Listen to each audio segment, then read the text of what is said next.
Can you see my screen? Mm-hmm. Great.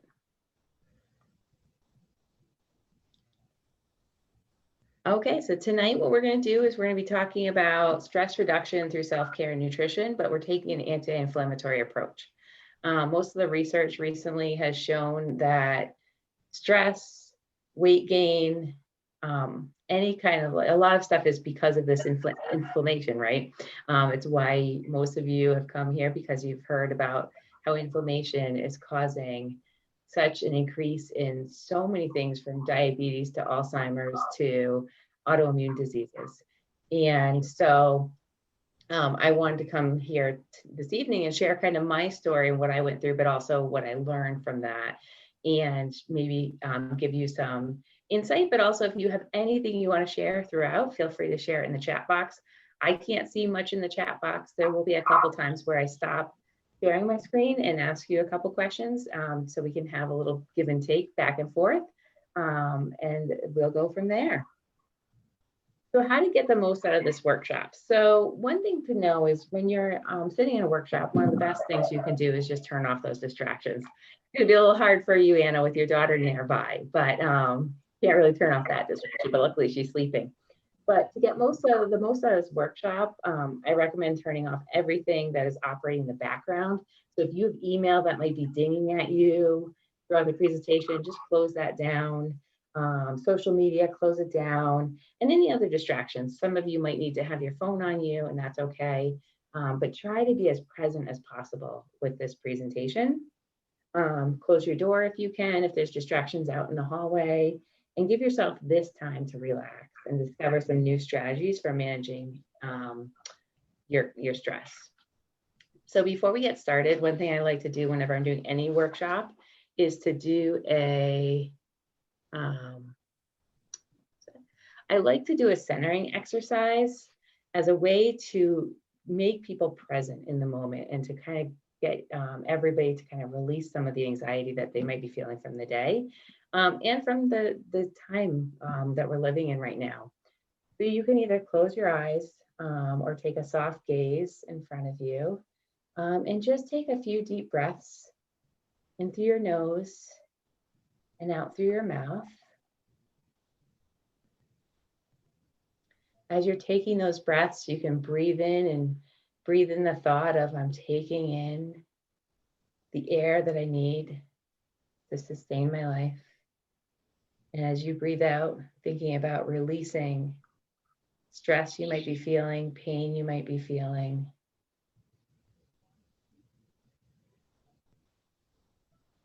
And then take a few moments to feel where you're sitting. Or if you're standing, feel your feet planted on the ground. Feel how it feels to acknowledge the body.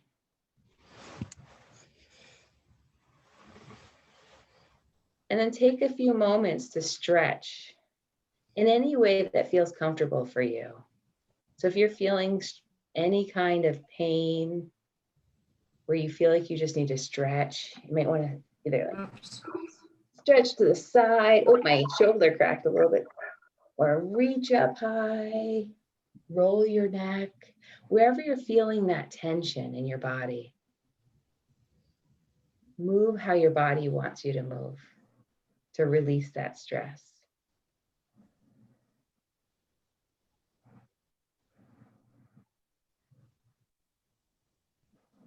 We often carry a lot of our stress in our shoulders, our lower back, our necks. And so being able to stretch those throughout the day to try to release that. And then take a few more deep breaths in. And then come back to center. Welcome. We had a few more people join us. We have everybody now in. So who am I? What gives me the right to be here in front of all of you, sharing my story? Part of it's because I've been through this journey.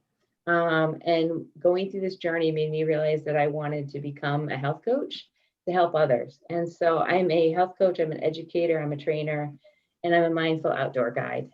Just got certified through Kripalu to become a mindful outdoor guide, because one of the things I'm really passionate about is beating stress and inflammation and just everyday life in nature. And so one of the things I support is I support women in losing weight and finding radical self-love and beating inflammation. But what I talked to most of you about on the post was that I'm here just to share my story. So here's a little bit about my story. So here I am. Here's a picture of me. These are actually pictures that were taken 2 days apart. And if you have been researching inflammation, you probably totally get these two pictures. The picture on the left is actually me. I think it was a Tuesday recently, and I had cut out a lot of the inflammatory foods, and I was doing a lot of self-care that I knew I needed to do that we'll talk about this evening. And then one day, the next day, I ate something I shouldn't have eaten. And I had a bagel and I had cheese on it, two things that really interact. And then I also had a little bit of sugar on top of that. And as you can see, my eyes got really puffy, my face got really puffy. So 2 days apart. And this is where I was living for so long. I don't know if any of you can relate to this. But this is kind of what I went through. And it was not too long ago. A year ago, I left my home state and moved to New Hampshire. And prior to that, I was fostering 2 boys. And so as a single foster mom, I was under a lot of stress. And I started to feel a lot of pain. My ankles hurt when I walked, especially going up and down stairs in the morning.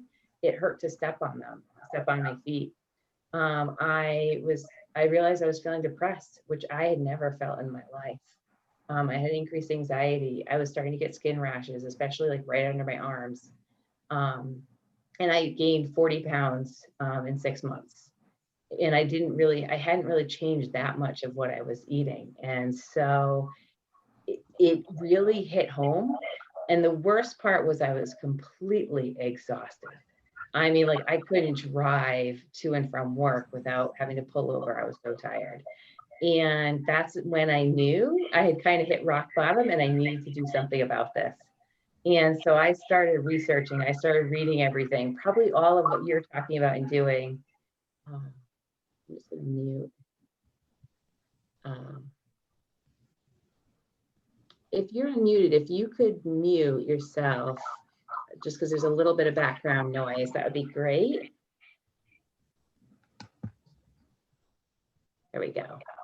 And so that's where this all comes from, is the fact that like I knew something was wrong. I knew I needed to look into it. The doctors were telling me to take all these, like take pills and things like that. And I knew I needed to do something more natural for my body. And so this is a little bit of my journey and what I went through and what I've learned. So what is stress? So before we define kind of the difference between nutrition and self-care and how it impacts stress, we have to talk about what stress is. And so I remember sitting in an interview and somebody had asked me, how do you deal with stress? And I said, I never feel stressed. Fast forward 10 years, and I am amazed at how stressed I was when I had those boys underfoot. And I love them dearly, but my whole body changed having those foster boys in my home because I hadn't implemented any strategies to support my own well-being. And so stress can be positive and negative, right? So you might get promoted to a new job, and that might be a positive one. You might enter a new relationship, which is really positive. You might get some exciting news, really positive. You might also have a lack of sleep or poor nutrition, or even hear something while you're camping, such as a bear, which sounds like a bear, but it's probably just a squirrel outside, right? There's 2 different pieces, but we also need stress in our life. We especially needed it back in the day when we might have been chased by a tiger and we had to run from it. And so that's why we have the sympathetic nervous system that gets stimulated in fight or flight response. And so because we have this hardwired survival response. So there's two kind of forms of stress. You have acute stress, which is just, brief, like giving a presentation or getting surprised for a birthday party or something like that. Something short and sweet, and it comes, and then you're back into your parasympathetic mode, nice and relaxed. And then there's the chronic stress. So chronic stress is over extended time, and this is what is inflammatory. It's pro-inflammatory. And can lead to obesity and other chronic conditions such as autoimmune diseases. It also, chronic stress also impacts the kinds of foods that you typically reach for. So when you're stressed, you're not reaching for those, the carrot sticks or the broccoli. You're reaching for things that your body is telling you it needs. And so this is where they link together between stress and nutrition. So there's inflammatory responses. So there's 3 stages in the stress continuum. There's the alarm stage, and in that stage you get an increase in cortisol and epinephrine. They're released, and the reason they're released is they want your energy to be up, and you want the fuel to be used, right? So you can get out of there. And so then there's the adaptive stage. The adaptive stage is when stress is longer than it should be, or it's too strong. And so you remain in high alert. In this stage, you have a decrease in immune system, an increase in mood issues. So that's when you see anger, depression, lack of energy, and sleep issues. You see a decrease in bone density, an increase in blood pressure, heart rate, cholesterol, an increase in fat storage, and an increase in aches and pains and stomach cramps, such as reflux and nausea. And the reason you have the increase in aches and pains is because you're in more of a pro-inflammatory response. And the exhaustion stage is when your system never returns to a rest state and the body starts to shut down. And that's when you start to see even more autoimmune diseases and such like that. In our everyday lives, our bodies are in constant stress, making it increasingly hard for our parasympathetic nervous system to calm our sympathetic nervous system, which is that flight or fight. So relaxation response techniques are key. So how does stress relate to inflammation? Well, some of the things we've been talking about, right? So stress causes inflammation, and inflammation causes stress. So they work in both ways. So if you're stressed, you have that pro-inflammatory response. And if you have inflammation, it causes stress. So that's why these two pieces go hand in hand, and why I wanted to kind of talk about, because we are living in a very stressful time right now.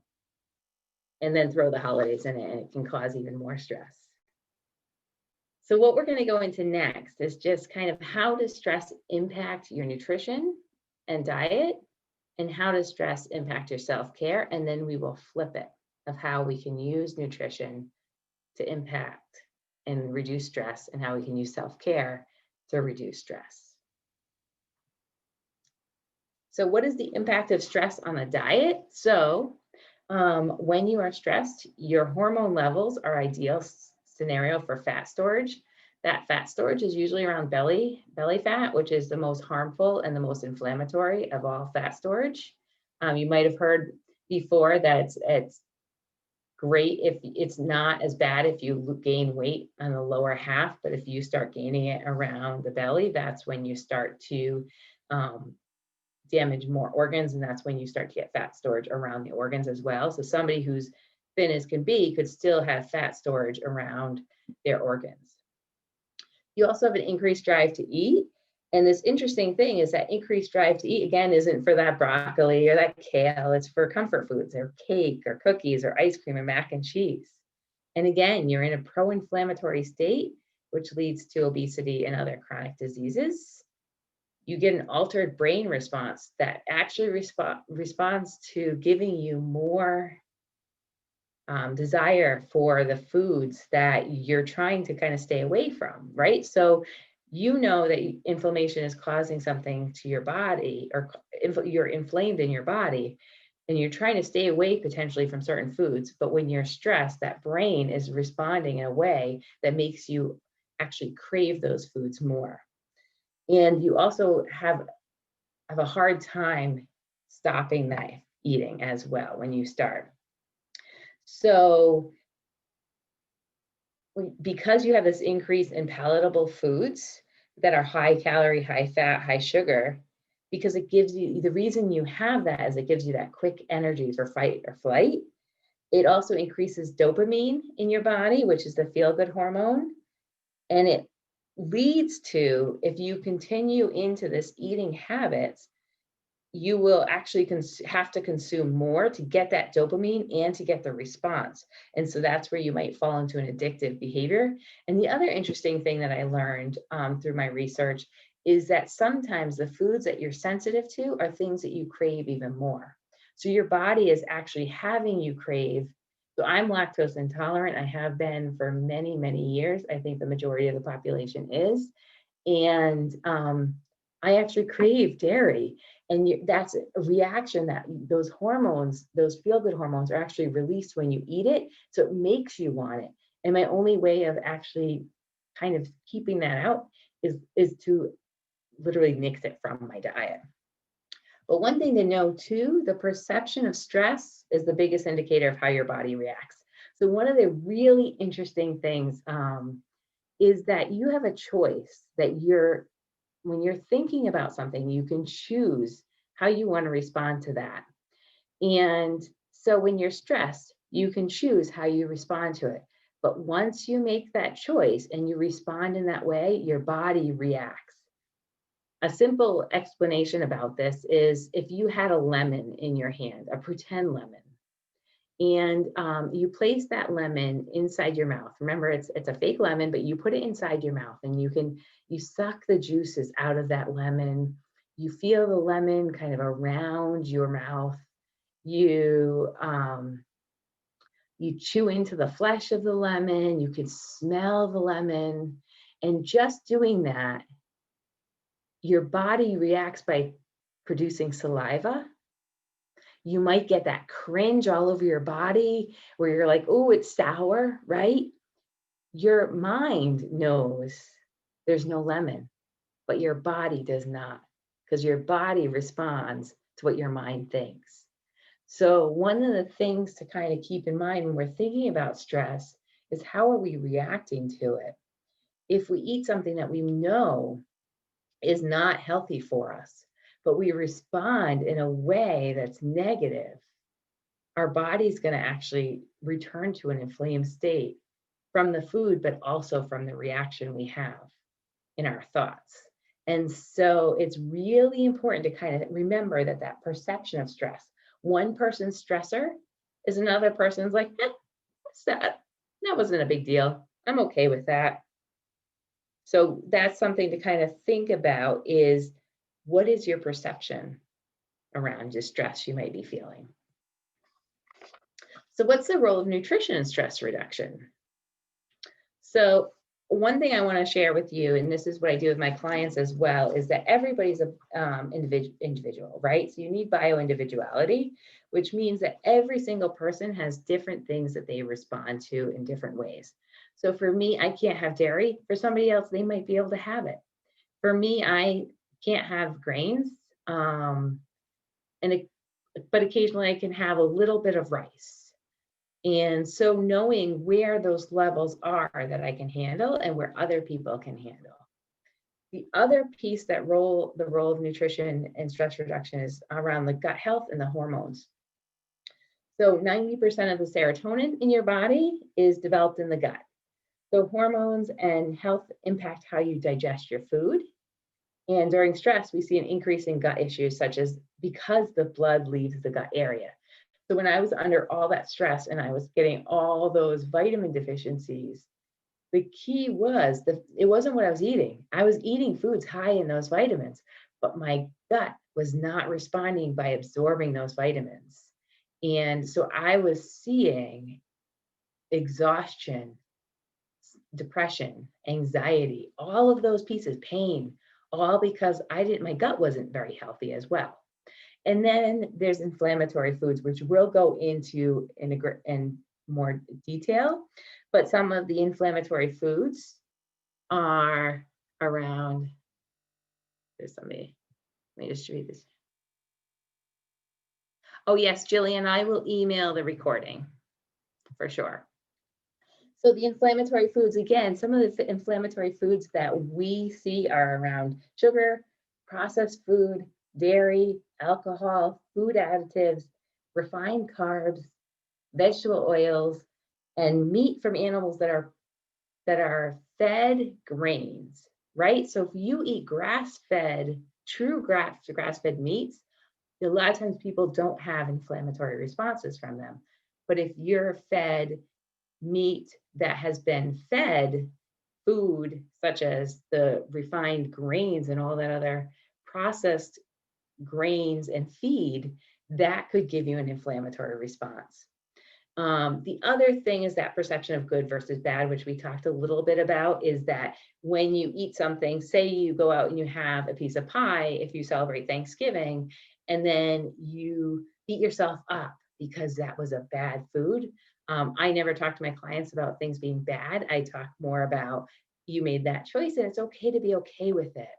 And because that good versus bad causes a lot of stress in your body, which then will cause an inflammatory response. The tricky thing is a lot of what I just listed as inflammatory foods are foods that, especially in America, people have grown up on. And so it gets really tricky when talking with people about looking at taking those foods out. It also makes it tricky when you're talking about celebrations and getting together with people and how you explain what you're eating to people that might have a misunderstanding of what's happening. And they might themselves be having inflammation in their body.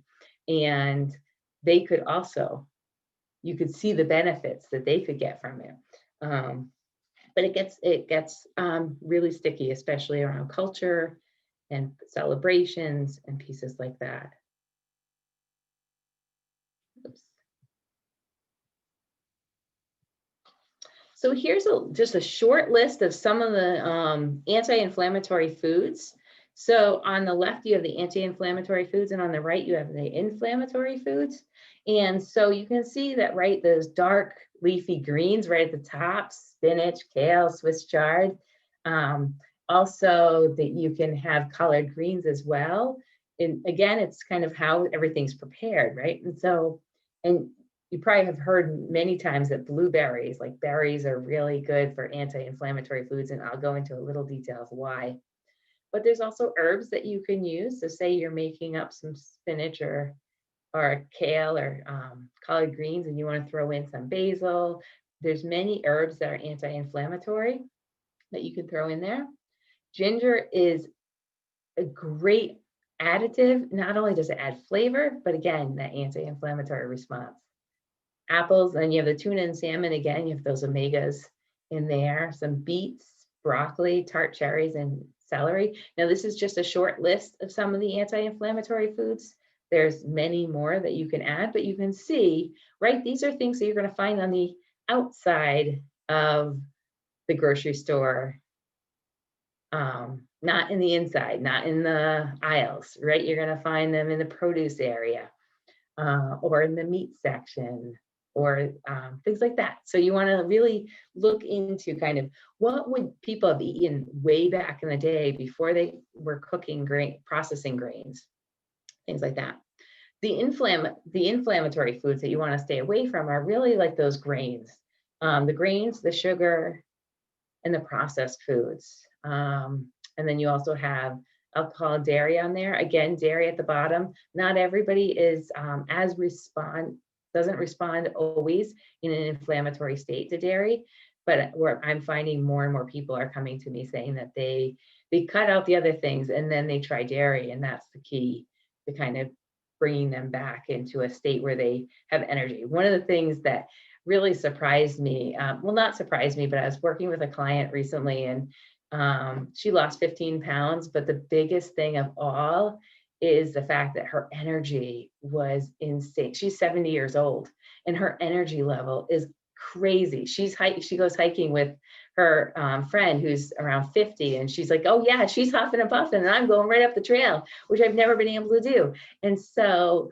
just seeing that change. And one of the things she cut out was she was drinking a lot of diet soda. Aspartame is extremely inflammatory. And she was also drinking a lot of alcohol. She cut that out. She was eating a lot of bread and processed meat. And she also cut down her dairy as well. And so all of those things, she's now seeing such a change in her life. And she was talking about how she's never going back because she's seeing such an amazing change.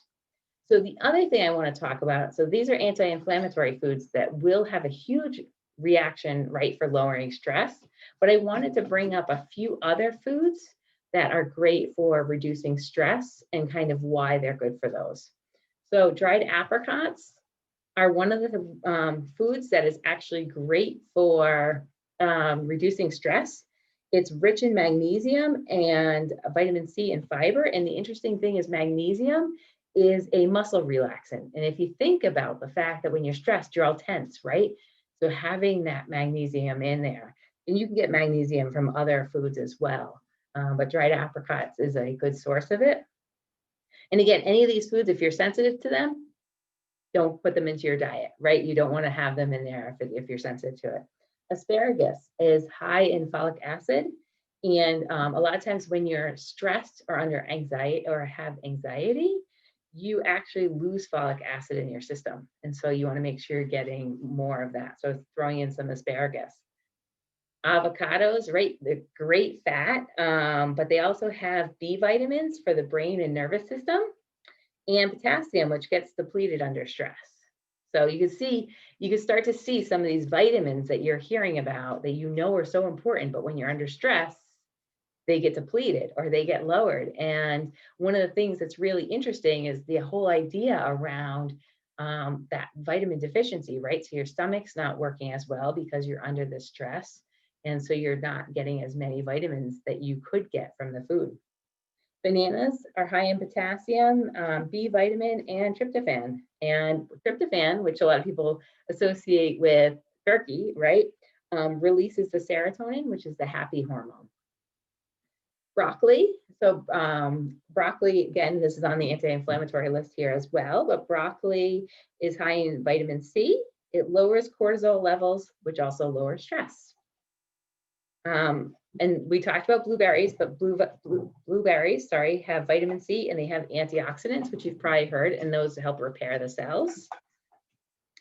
Fermented foods. So if you do feel like your gut might be not in the greatest shape, which if you've been under stress or you've been eating not as well, your gut is probably in poor shape. The more and more people are showing up with leaky gut syndrome, where the things are getting through that shouldn't be getting through. So fermented foods actually help support the good bacteria in your gut to grow, and they repair the bacteria and make them healthy. And so some fermented foods, again, are pickles. Pickles, you want to make sure you get them without sugar, which is a little tricky to find. Kimchi, kombucha, and yogurt are all good sources. I actually found a Koyoyo, I think it is called. It's a yogurt that's made with coconut versus dairy. So if you can't have dairy, Koyoyo is a great alternative. And what it does, it has the bacteria within it. So just like regular yogurt would have those probiotics in it, not probiotics, sorry, the bacteria in there, they add that into the Koyoyo. And I'll add that into my Facebook group or page that I share with you at the end, so you can see what that might look like if you want to join that. Fish, again, we talked about omega-3s, but that helps balance the cortisol and adrenaline. So if you're thinking about, right, your flight or fight response, you get that adrenaline right away. And so that if you're in constant stress, that adrenaline's really high, you want to balance it with some cortisol and even it out a little bit and make sure you're more balanced. Garlic reduces the amount of stress hormones produced and increases energy levels. So if you're feeling tired, adding some garlic. As I'm talking about all these little vitamin vegetables and fruit, I'm actually imagining like throwing in some of these vegetables and using garlic and herbs and kind of making a stir fry and then topping off with some fish, right? Such a great combo. And then green leafy greens, we talked about a little bit on the anti-inflammatory foods. They have folate in them, which again supports dopamine and serotonin. It also has vitamin C and magnesium. Again, magnesium is lost during stress. And that loss can lead to irritability, indigestion, and fatigue. So you can see how all this is kind of coming together. Yogurt, again, has a probiotic and decreased activity and emotional. So when you have yogurt, you can actually see a decrease in because of the probiotic piece, you can see a decreased activity in the emotional region of the brain, meaning your anxiety and stress level will come down. Also, to decrease stress, you want to decrease the sugar, simple carbs, caffeine, and alcohol. Caffeine's a big one that when I say it, a lot of people are like, I can't give up my coffee. I went through that a little bit and I decided it was time. It was just something that I know they were saying like a small cup of coffee could be good for you. For me, I wasn't going to play that game because I knew it wasn't working for me. And so I switched to dandelion tea. And it has been a lifesaver for me. The dandelion tea, I use a brand called Dandy Blend. I don't have a reaction to anything that's in it. And what I found with it is it has a similar flavor as coffee, but it actually has been shown to decrease the cravings you have of coffee. So you can actually switch over to it. And so I didn't have any headaches coming off of it. I didn't have any of that withdrawal symptoms that some people might have if they just go away from coffee completely. And so that's kind of been my how I worked into that. And again, if you're sensitive to animal protein, maybe looking at what kind of animals you consume. So what is the role of self-care in stress reduction, right? You can probably guess a little bit kind of the role of self-care in stress reduction. But again, physical activity is one of those things that is very key to making sure that, oh, the dandelion tea, I will post it. It's called Dandy Blend. You can look it up as well, but let me write it in here. I'm not quite sure exactly what's everything in it off the top of my head. What I will do is I will post it. I'm not sure if I can post it on that anti-inflammatory. I will post it on my page on Facebook and on my group. I know a couple of people have already joined my group from this, and so I can post it on there. And so I'll post that and the yogurt as well and some of the other ideas that I've shared. And then I'm also going to I'll email you guys with a kind of follow up with the recording and also the some of the things I talked about. So you can look those up. So great question. So before I start, I'm going to stop sharing for a second and see, does anybody have any questions about the food pieces? Or thoughts or ideas?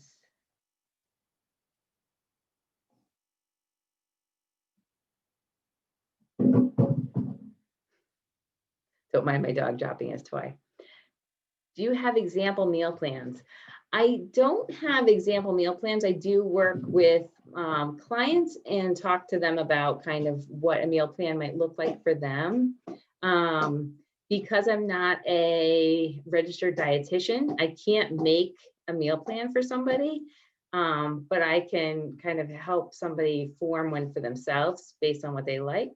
But yeah, bagel every day, but I don't know what else for breakfast. Oh, I could definitely help you, Courtney. There's so many things that you can have for breakfast. Sometimes I'll start off with a smoothie, and that helps me get in some vegetables. So I usually do like a protein powder, a smoothie. And the other thing, I don't know if you have sensitivities to eggs. I have chickens, so I am very picky about what I feed my chickens. and they are free range, which even when I was purchasing eggs, I made sure they were pasture raised because I didn't have as many sensitivities. I didn't have sensitivities to the pasture raised eggs, and I will mix loads of veggies in there. I have so many sensitivities in there. A lot of the foods for inflammation are healthy. So ginger, pineapple, chicken, or zucchini.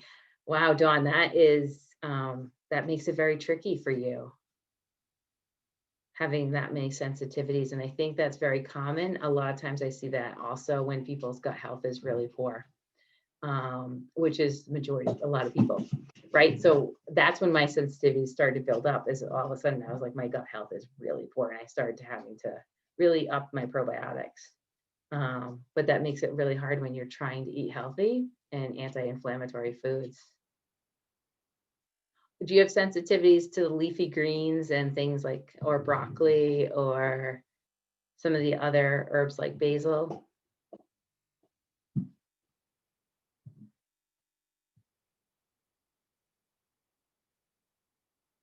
Oh, that's good. Okay, so you can have some alternatives. How about fish?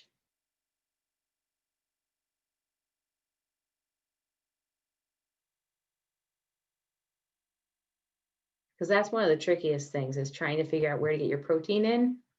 And so trying to figure that piece out, especially if chicken is such a common alternative, right? And but fish is even better for you than the chicken. So you don't like fish because you can't get past the smell. So here's the interesting thing about fish. If it's high quality fish, it shouldn't have any smell at the store. And so if you walk into the store and you can smell fish from the outside, or from like even when you enter in the door, don't get fish at that store. Fish, really fresh fish should not have a smell. It does have a little fishy smell when you cook it up, but there are ways around like finding fish that might have less of a smell. But all fish does have a little bit of a smell. That does get tricky. And so one thing also to know is that your tastes change every 7 years. I hated fish as a child. I would not eat it, which is funny because I grew up in Rhode Island right near the beaches, which were common for a fish, like the fishermen would come in with their boats, and I did not like fish. And now I'm starting to like it more. The problem is I'm needing to learn how to make it. So for eggs, I switched to pasture raised. I have eggs as well now from my own chickens that are free range, but when I do have to buy eggs, they just started laying this week. So before that, I was buying pasture raised eggs only. And most of the veggies I buy organic.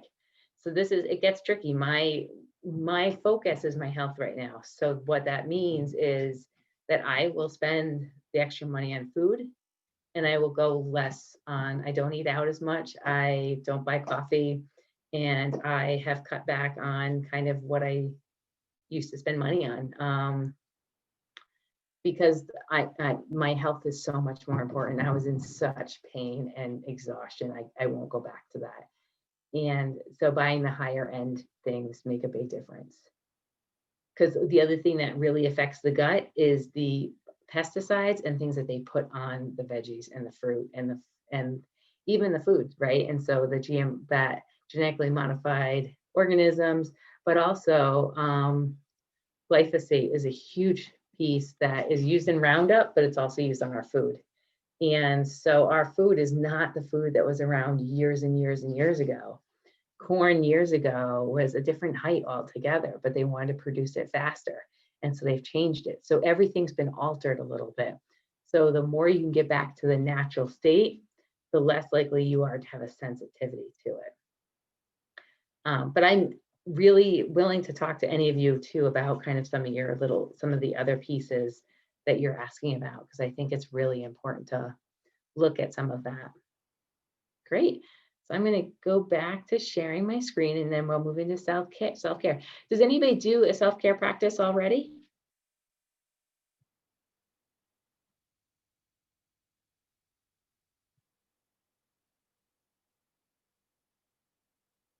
And you can unmute yourself too if you want to share that way too.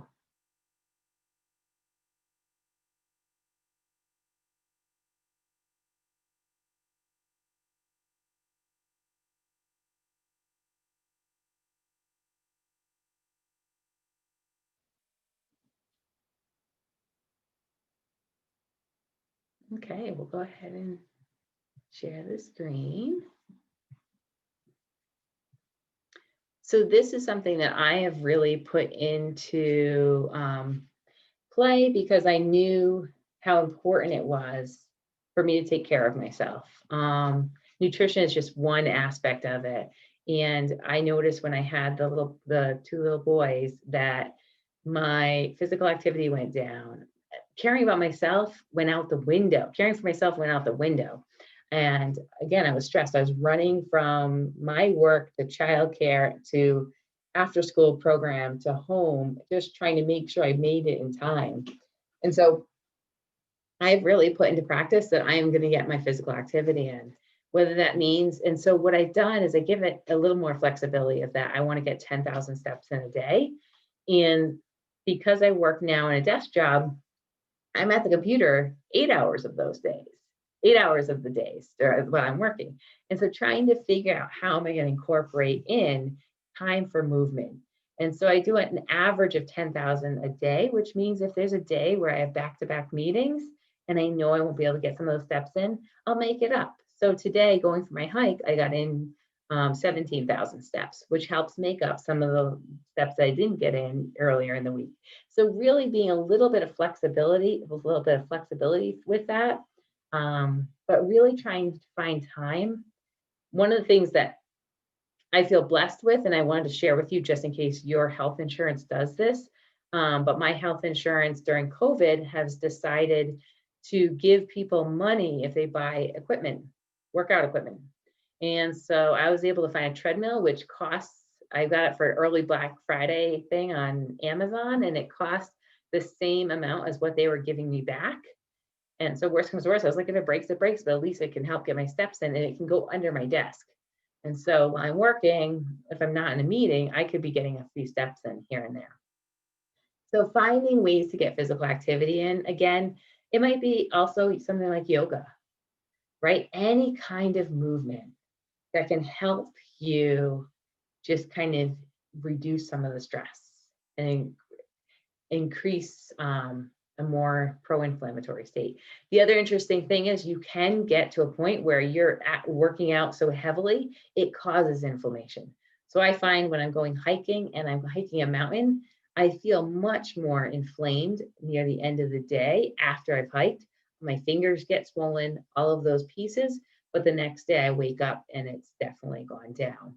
So some physical activity, if it's high stress, could cause inflammation. So it's balancing that piece out. Then there's mindfulness and meditation. So one of the interesting things with meditation is it decreases inflammation. That's been researched and studied. It increases immune function. So again, right, we want an increase in immune function right now. It changes your brain function. So they did a study where people who are getting regular meditative practice moments in, they had a decrease in the area of the brain called the amygdala, which is the flight or fight response, and they had an increase in the prefrontal cortex. What that means, the prefrontal cortex is where you have focus, where you do decision making, and also where you have emotional regulation. So if you have children that struggle with this as well, meditation is really important for that. And so it's not only great for adults, but this happens with children as well. And the other thing with meditation is it doesn't have to be sitting in front of an altar or something like that, where you're sitting there for hours on end and you're saying some kind of meditative, I've lost the brain, where you're saying a mantra of some sort. Meditation, it's more important for you to meditate regularly, meaning daily for 5 to 10 minutes, And it has more of an impact than if you say, oh, I'm going to meditate on Wednesday, and you sit down for 30 minutes or an hour to meditate. It's better for you to do it every day, or at least 5 days a week, than for you to do one big chunk of time, is what they found in the research. So it could be something when you wake up early in the morning and you're laying in bed, just laying there and just concentrate on your breathing for 5 minutes. It doesn't need to be a set way of meditation. I I call them Wellness Wednesdays, and on Wednesday evenings, Eastern Standard Time, at what time do I do it? I think it's at 7 p.m. I think it's the same time. So at 7 p.m. on Wednesdays, I do a Wellness Wednesday where I either talk about a tip of inflammation, or I do a meditation for people, or I do oracle cards because it's something I enjoy as well. And so I come on and just do a live video, but anybody can watch it at any time. So that's something that you could also find as well. But you can also just Google a 5-minute meditation and find it and just be guided through that as well. And mindfulness of just being present in the moment. Hobbies are another way of self-care. I don't know if anybody likes puzzles, but I do about 2 puzzles a year or so. For like 2 or 3 days straight, I do a 1,000-piece puzzle. I get done with it, but it's something that, right? Puzzles, you have to be mindful during a puzzle because you're looking for that certain piece, right? You're looking for the edge piece, or you might be looking for that piece that has blue or green on it. And so it's a very mindful activity. This is also a time where a lot of people are kind of picking up new hobbies, or they're really diving into their current hobbies. And a hobby can be anything from knitting to walking your dog, something that you find joy in. And so self-care, one of the most important things you can do is finding joy in what's around you. And a lot of people right now are having a hard time finding those things to celebrate, but there's so many pieces that you can celebrate right now. And finding those pieces is really important. And Karen says she loves to read for fun. It occupies my mind and feels like an escape, right? So I was thinking about this the other night, Karen. When you read, it takes you to another world, right? And so when you're reading something, you get into that story and you literally escape your current world, and you have to be completely mindful or you lose some of the story. And you can always find that moment, right, where you're reading something and you're like, I don't know what I read. And it's because you weren't being mindful, and you have to go back and then you read it again and you're like, wow, I almost missed that amazing part. So yes, so reading is such a great hobby and something that can bring joy and fun. And again, nature is a love of mine. It's a hobby of mine. It's a meditation of mine. And it's my physical activity. So nature is like all of my self-care most of the time. And when I say that is because nature has been proven to decrease stress. It's been proven to increase your immune system. It's been proven to just bring your health back. There's people that have lost weight by just doing forest bathing. And so being out in nature, getting back connected to our roots is so important, but it doesn't mean having to go to the forest, right? And so I moved up to New Hampshire because I wanted to be near the mountains, but I had nature in my backyard and I lived in the city, right? Or I could walk to the local park and have a tree nearby. Or I could be surrounded by plants in my house and have nature nearby. So know that nature can be brought in, you can go out to it, but and also there's so many plants that help clean the air as well. All things that actually impact your inflammatory state. One of the things that we were talking about recently when I was in my certification course around nature is around grounding, right? And so one of the things we talked about was being barefoot in nature. We are so connected to our shoes. And the more we can disconnect from that rubber bottom and really connect, there's been research that has shown that energy that you get from the ground changes your emotional state. And so the more you can kind of get out there, our senses were adapted in nature. And so a lot of us have lost some of our senses. And so you might see this when you start to eat more healthier foods like fruits and vegetables, and you start cutting out the sugar, your sense of taste changes. You start to crave those foods. You start to crave that feeling of like that sugar that you get from a crisp apple versus the fake sugar you get from candy. And I didn't notice this as much until I moved to where I am now. My dog, he's 2 years old. And when we moved here, I was like, oh, maybe I guess the sense of smell comes to dogs when they're two. And I thought that sounded so logical because I was like, he didn't really sniff a lot before. Maybe this is how it is.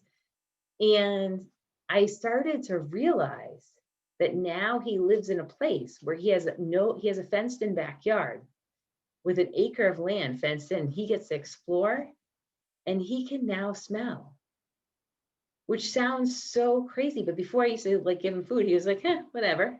Now he like craves that food. And so when I was researching and learning about the senses and how nature brings senses back for people, I realized that it happened to my dog right in front of my eyes. And I had just given the excuse of maybe he just doesn't get his sense of smell till 2 years old. And I'm noticing it for myself as well. The more I start stepping out in nature and I'm watching as I'm doing self-care, and I'm starting to see how it's affecting my stress level, my inflammatory state, and just my well-being overall. Anybody else want to share what they do for self-care? And it could be anything around hobbies or nature or physical activity, or it could be something like you sleep in.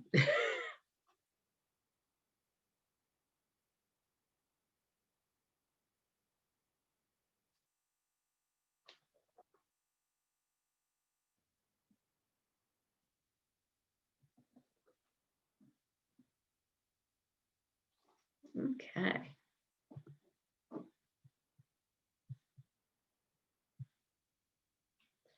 So a mindfulness, we've talked a little bit about mindfulness a little bit already, about getting outside, which is one of these things. But another piece is getting sufficient amount of sleep of 7 or 8 hours per night. And as you start incorporating some of that different foods in and starting to incorporate that nutrition in, if you have struggles with sleeping, some of this could probably clear up a little bit, because a lot of what is the issue around sleep is people's choices of nutrition. I know if I have caffeine at 2 or 3 o'clock in the morning, I'm up. If I had caffeine the day before, and I'm up for another hour or so, I'll fall asleep fine, but then I automatically wake up around that time. And it could be that I had caffeine anytime in the late morning or afternoon. Again, meditate regularly, getting outside. So one thing I do, if I can't get outside for a long time, I will make sure I just step outside to get that fresh air. One of the great things, if you're feeling exhausted in the afternoon, is getting that fresh air. Just getting outside will decrease melatonin. Melatonin is what makes you sleepy. So getting that sun hitting you and getting outside will help give you that boost after 2 or 3 o'clock in the afternoon, especially if you are feeling that energy depleted around that time. Music, I find music awesome. It's one of those things that I have on throughout the day. I put meditation music on. If I'm exhausted, I'll just talk to Alexa and say, play meditation music.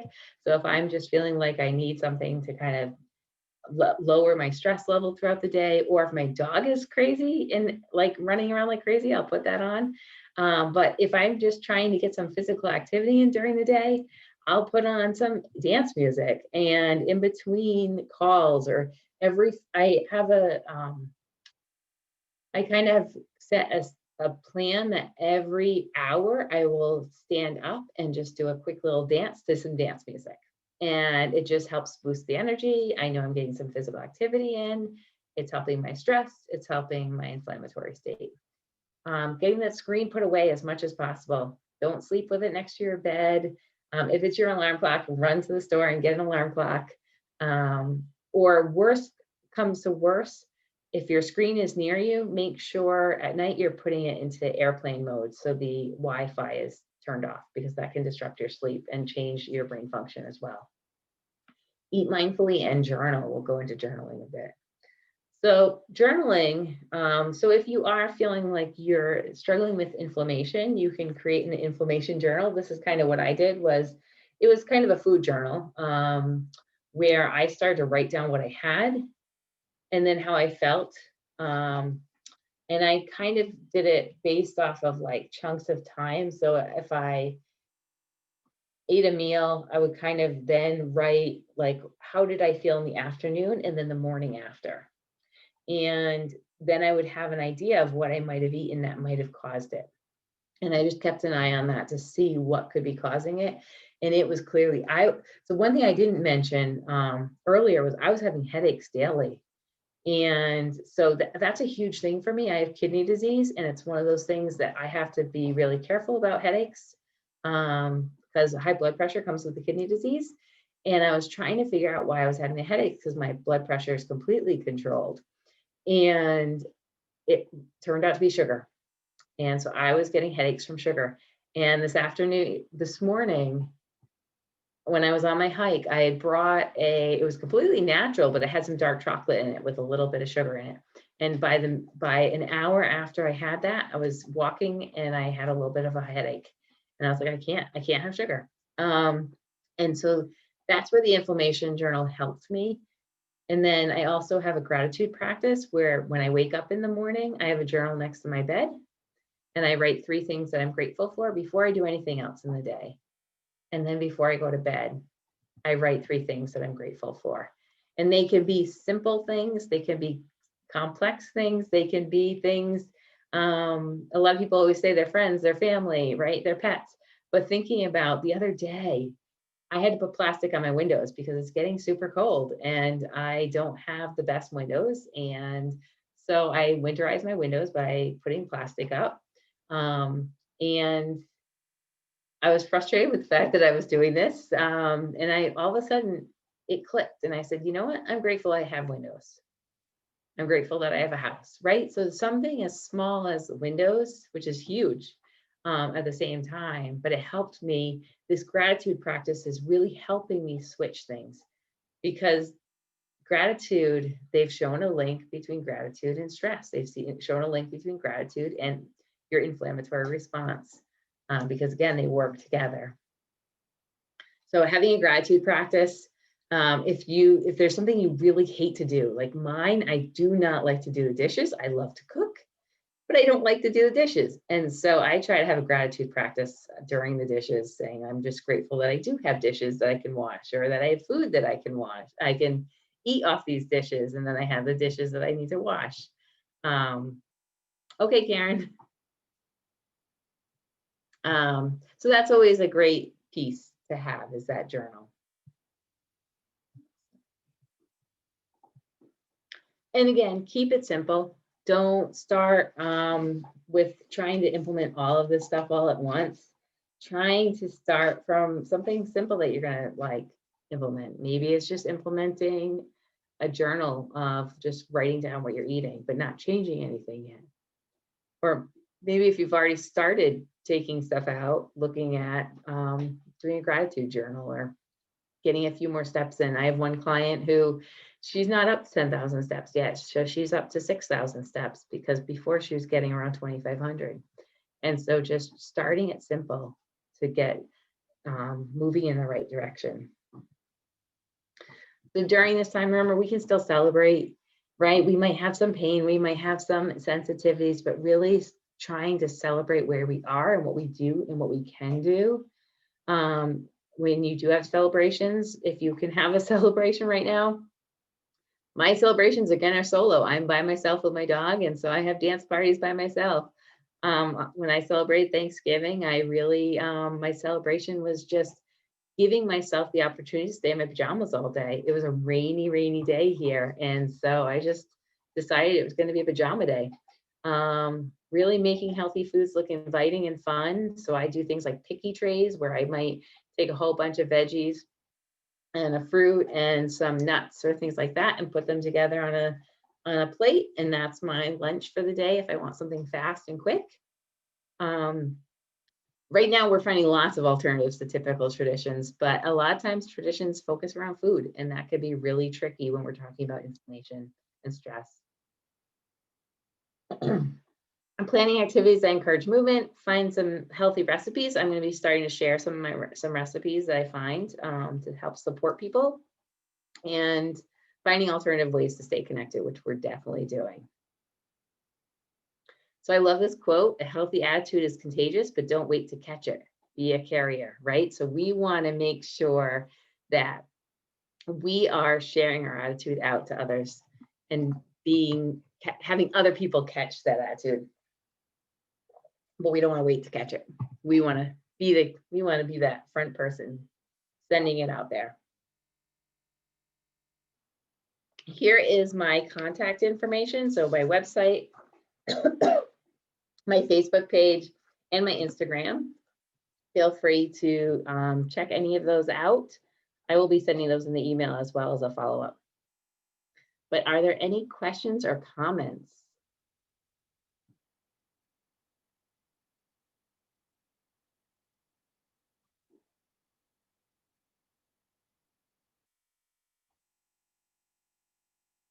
Or thoughts or ideas?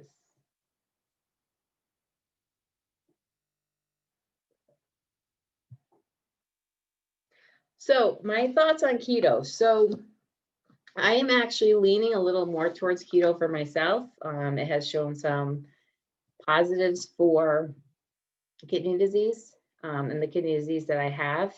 I could go either way. It's very bio-individual for people.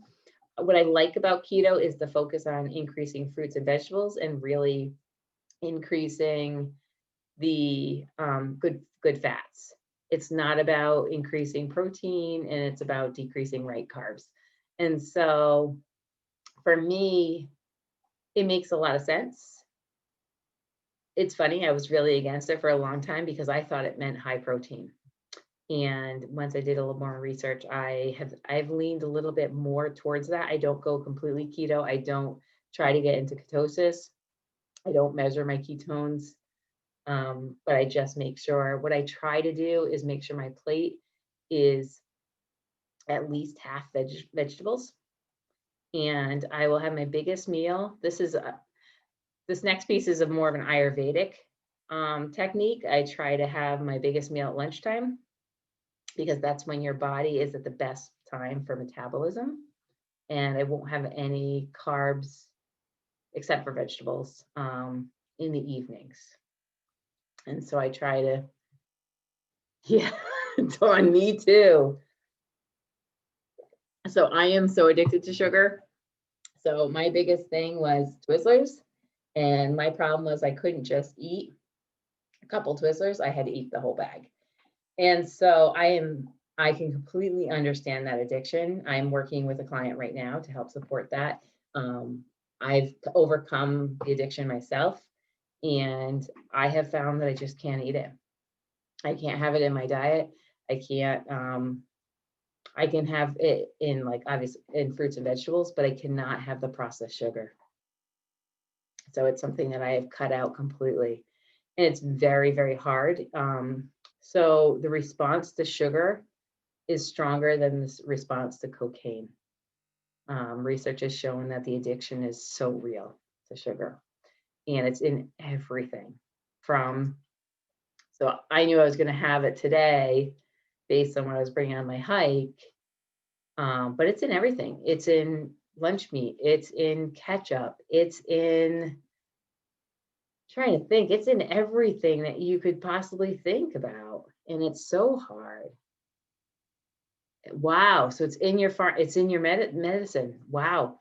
So it's similar to, like, people have found that, like, lipstick sometimes contains caffeine, right? For an addiction. They know how to, like, the addiction's real. And so there's a lot of things that when you're looking at what that means to you. My mom, the other part of this story is I grew up with a mom who was extremely obese and had a very hard time. She tried every diet. Growing up, I watched her try every diet. I tried every diet. And I just could not understand why she just couldn't lose the weight. And then as an adult, I get it now. And she recently, I was talking to her about the sugar addiction and trying to cut that out. And when she did, she's lost a boatload of weight. She still has a long way to go, but she's talking about things she never would have thought about talking about doing in the past. She can hardly walk. And so she's starting to talk about being able to go on trips and do stuff. And because her pain is gone too. So the sugar is not just about weight gain, it's also and about other things. It's also about the fact that it's changing your body. It can cause joint pain, it can cause inflammation, it's sugar is, I think, one of the most harmful things to you when it comes to the foods that are on the market, and it's in everything.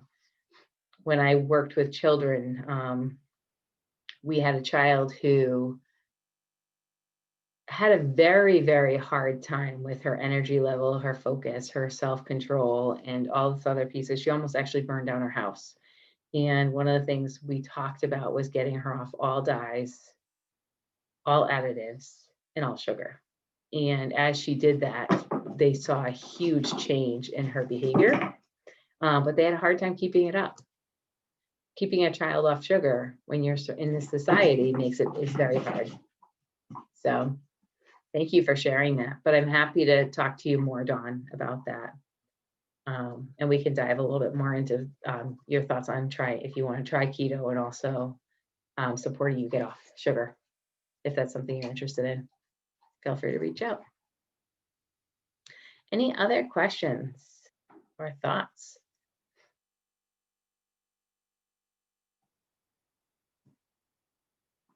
Well, thank you everybody for coming, and thank you for listening to my story and being part of this and sharing your own thoughts and the struggles you might be going through. And know that I will send this recording out to you, and I will also send you some of those information around the products I talked about, around the coconut yogurt and the dandy blend, and that will probably go out tomorrow. But I hope you all have a great rest of your night, and hopefully we'll talk soon. But if not, I'll see you on the Facebook for sure. Have a great night. Bye.